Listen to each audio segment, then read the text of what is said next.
In this video, I'll be showing you how you can change your camera resolution on your POCO F7. Now, without wasting any time, let's open up our camera application.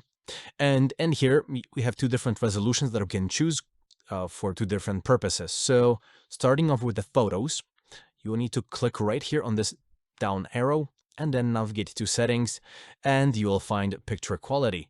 This is basically resolution, but it's not really displayed in resolution as photos only get taken in a single one as far as I can tell. And depending on which one you go, it either bins it down or not. So it will use the full capability of the sensor and then lower it down by combining the pixels together to give you a sharper image, or just won't be combining them. So there is no actual visible resolution.